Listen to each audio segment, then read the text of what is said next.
Hello everybody, welcome back to the channel. This is Abby Stonebreaker here, back as another video, and today we're going to be talking about how to build an arsenal. Now, I've had a lot of people asking me how to build an arsenal. I have done a couple arsenal videos in the past, but this time I'm going to explain to you guys more in detail of why you need to build, what an arsenal is, and what bowling balls are in my bag here, and what the differences are in terms of reaction. Now, I am showing you guys a 6-ball arsenal today, but I will give a couple honorable mentions if you were going to build an 8-ball arsenal. But this is what I'm going to show you guys for a 6-ball arsenal for a normal house shot. But like I said, if you're going to build a sports shot, you'd want a little bit different options, which I will recommend in this video. And I'll also tell you guys a little bit of different options that I would take if I was going to bring an 8-ball arsenal or a 9-ball or something like that to a local normal house shot. So we're going to start off today with the big asymmetrical ball. Now, this is the big asymmetrical ball I've been carrying around for the last couple of months or so. The ball I got my highest series with ever of an 837, only missing the pocket and not striking 3 times the whole entire set. The 900 Global Original Reality. Now, I am planning on doing a second one of these in the future. I really love this ball. This is the ball I got my highest series with of an 837 at Ripix. Like I said, I only missed the pocket 3 times. I've had this ball at 2,000 grip. And at some point, I'm going to take this to my PSO and get this scratch out of the ball that's on my cover from the lanes the last time I have thrown this, because it has a little scratch right here up on the side of the ball here, and I want to get that removed. So, but this is my big tank in my bag. This is not the strongest asymmetrical ball I own, but it's up top of my bag because I said this is my favorite asymmetrical solid at the moment. The one that's got my highest series, and the one that has really been there for me when I need it the most. Now, you can definitely replace, have something a little bit stronger than this in the bag, like a Gem, a Supernova, a Physics Blackout, the original Proton Physics, but this is my big ball. You also could have Eternity Pie in this spot, but this is where I have my Reality, and the Reality is really good. You can also have a Harsh Reality Solid in this spot. Some people have the stronger ball different than me. Some people have an Ion Pro Solid at the top of the bag. But that's because of the way they throw the ball. Me, I need something really strong at the top of my bag. So that's why I have the Reality. And this ball is just really good, and really good, and I definitely want to draw another one of these in the near future. I can't put this ball down. That's why this ball is really at the top of my bag. Now, to go off the Reality, my next ball down is, you all probably know, because you whoever watches my channel enough know what my step ball down is. My asymmetrical Pro option is the Rubicon UC2. Now, I figured you guys would probably know what this ball is, because I talked about this ball offline on this channel. This is my 16-pound one. But this is my step-down ball if my Reality is a little bit too strong. This is my cleaner asymmetrical Pro option. Now, if I wanted to build a bigger arsenal, and I wanted to add another ball to this arsenal and make it an 8-ball arsenal instead of a 6-ball arsenal, I would add in a dart code above this, and I would slot this underneath my dart code. I would take 2 asymmetrical Pros with different covers and different cores, and I would probably end up slotting in like maybe another benchmark solid, like an original IQ Tour, or I would slot in like a Hustle Inc., or like maybe an All Road, something that's a little bit cleaner and a little bit more controllable, or maybe an OG High Road. I would slot something that is cleaner to go above my weaker ball in my bag. If I was going to swap in 2 more bowling balls, I would swap in a dart code to go in between my UC2 and my Reality. And I would swap in, like I said, original High Road, or an All Road, or a Storm the Road Ranger, or that, or like a Road Warrior, or something that's going to go just above my height Pro here. That's at the bottom of my bag. But anyway, this UC2, guys, is my step down ball. If I'm going to build a 6-ball bag, this would be the step down ball in that slot for house shot. Really, really, really good. Very clean, very sharp. Also, the Gremlin would be a good bowling ball if you don't have a UC2 that's a little bit stronger of a cover stock. Same Rubicon core, just the amount of stronger cover. I am also planning on joining a Gremlin very soon. And I am actually planning on joining 2 Gremlins, one with a taller pin and one with a shorter pin. Both of them pin-up layouts. But so this UC2 is my step-down ball if my reality is hooking too early, and my other bowling balls is not a bowling ball yet, or they're too strong. Ball number 3, which shockingly, you guys are gonna be very shocked of what's in the 3rd spot, because it's not. It is the Zen Master. Now the Zen Master is my symmetrical solid benchmark ball. This ball is shockingly, it's in this spot right now. It's because I don't have my Phase 2 with me right now. My Phase 2 is at Rubik's. So I wanted to give you guys something that's similar to a benchmark ball, and that's where the Zen Master comes into play. Now, the Zen Master has not been thrown a lot by me this year. I have been giving this ball a big break because I needed to.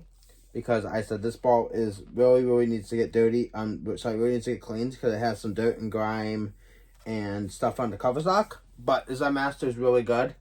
I highly recommend this ball for a benchmark ball. If you don't have a Phase 2 in your bag and you need something a little bit stronger, this ball comes into play perfectly. It's very smooth, very controllable. Doesn't hook really hard on the back end. And once you come around it, which I have a tendency of doing sometimes when I'm trying to play steeper angles and play deeper angles. But when I'm trying to play straight with this ball, I can come out the back of it and it's very smooth, controllable, round shape.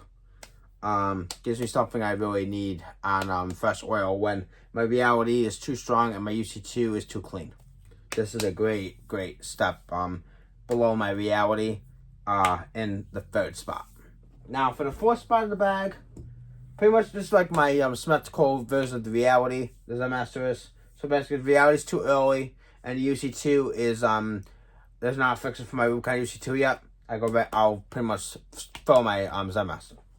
Now, for the step down from my UC2 and my reality and my Zen Master, we have the Roto-Grip Tour Dynamics. Now, this pretty much is my IQ Tour spot in the bag.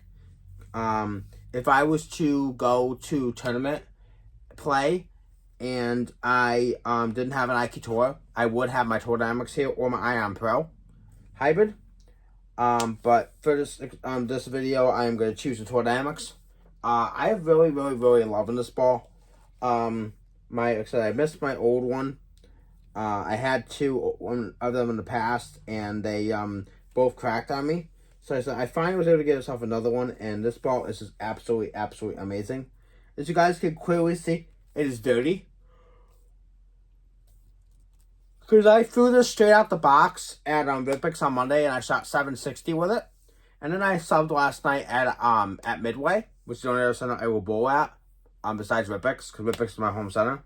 And I shot 645 between this and my Storm All-Road. I threw this the first 2 games. I had 195 and 235 of this ball. Then I switched over to my Storm All-Road because the lanes were hooking a little bit more after the 2nd game. And I was able to shoot a 645 series. So, this Tour Dynamics is very smooth, very controllable. It's stronger than Nike Tour by maybe 4 boards because it is an asymmetrical ball, but with not that high of a PSA. The PSA is 010, and this is a 247 RG with a 026 diff. So this is pretty much a smoother asymmetrical IQ Tour. It's pretty much up in that Ion Pro hybrid category, except it's a little bit sharper on the spot than my Ion Pro is. But it is a very good ball, and I highly recommend it if you want something a little bit stronger than an IQ Tour and something a little bit weaker than an Ion Pro hybrid. This ball comes into the bag great, and I am going to try my best to get a second one of these with a different layout, so I have 2 of them in the bag with different services. And I'm probably going to do the same for an Ion Pro hybrid and an Ion Pro solid in the future. But right now I'm going to start with 1. As I said, I had 2 out of these in the past, but they cracked. But I'm going to start with 1 for now. And then hopefully maybe I can do a second one in the future. Or get another second one new in box. Or 2 to stash. Now, finally, my final ball in the bag here. Before we use my mix will be my spare ball. We have the bottom of the bag, the Roto-Grip Heights Pearl. Now, this is going to be replacing the bag with like a burner pearl or a Hustle Wine, or a Hustle M&M, or like a Hustle Glow, or something like that. But this is my, Latify Pearl, Latify Go, Latify BSY, something like that that's very timid, very weak. I just want something a little bit stronger of a cover stock in VTC Pearl.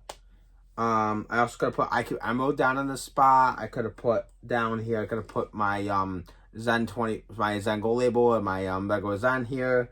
I could have put, like I said, I could have put in a lot of bowling balls in this slot. I also could have put my White Hot Badger here. But I don't have my White Hot Badger with me. But that would be my bottom part of the bottom ball if I had it with me. This is a little bit stronger than my White Hot Badger. So this is why this is in the spot that it's in. Now for the Roto Grip Hype Pearl, I did put this at 4,000. I took the powers off. And this ball is a great burn ball. If you guys need something that's great for burn, this is the ball, one of the balls that I highly recommend you go to. Hustle Wine is also another good option. Hustle M&M. Even though I don't have a Hustle M&M, that's a great ball to go to. Hustle Wrap. Hustle Free TP. Something that is clean, pretty sharp down the lane, but not going to over jump on you in the back end. Also, High Road Pearl, Road Warrior, anything low. High Road 40. Something that is clean and pretty continuous down lane is something that you want for burn. So for this Hype Pearl, I have my Peanut Butter Bridge layout. Nothing crazy. It's my normal spectacle layout, or one of my normal spectacle layouts. But it has a very clean, continuous motion. And it's great for when the lanes really get beat up and I have to try to circle the lane. Another bowling ball I could use in this spot is the Storm Street Fight, which was my first ever Storm ball. Another good bowling ball, but it has a lot higher of an RG than this, and a lot of a higher differential. I think the differential is like maybe 7 points higher, and the RG is like, I want to say 10 points higher, or something like that. Yeah, 10 points higher. Street Fight's RG is 262, and its diff is 043.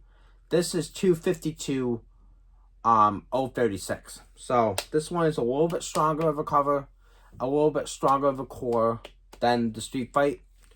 But it comes great when my Street Fight is even cleaner and not come around the corner, and it is something that is great when all my other stuff are reading too early. But anyway, you guys, that is going to end this video. Please like, please subscribe, and turn on all post notifications. Also, I want to mention before I do leave, if you are bowling on a sport pattern, I highly recommend drawing some urethane options. And what urethane is going to do is urethane is going to hook early. It's going to be nice and smooth. So if you're bowling on a tough pattern, like say a 33-foot cheater, a 35-foot cheater, you want 33-foot cheater, a 35-foot boardwalk, which are like PBA patterns. You want something that's going to be very early, very smooth, and not going to over jump on you in the back end. Because at 33-foot sport patterns, 35-foot sport patterns, anything short, urethane always is in play because it's very smooth. It hooks the earliest out of any of the other bowling balls I have sitting next to me right now, but it does not go crazy hook down lane. So what you want is something that's gonna control the pocket, keep you safe, and then when the lanes start to break down, then you want to go into your asymmetrical balls like your Tour Dynamics, your Zen Master, your Heights Pearl, your IQ Ruby, stuff like that. You want to get in that's when you want to start getting into your symmetrical balls or your ASIMs. After the urethane starts to burn up and it doesn't want to shape anymore. Then you want to go into your either your stronger urethane balls that hook a little bit more, or you want to go to like your symmetrical or asymmetrical reactive balls. But anyway, you guys, that's what I would intake if you want to add into the bag if you're bowling on a sport pattern is a urethane ball. And another ball I would add in there, like I said earlier, I would add in something cleaner like a high road, or like the road, or an all road, or an idle, or something that is a little bit weaker than a Zen Master. That's gonna fit between my Heights Pearl and my Tour Dynamics. So anyway, guys, it's gonna end this video. Please like, please subscribe, turn on post notifications. If you guys have any questions, feel free to leave them down in the comment section, and I will get back to you with an answer. Until next time, I've been Stillbooker signing out. Hope you guys have a wonderful day. And and we'll see you guys next time. Peace.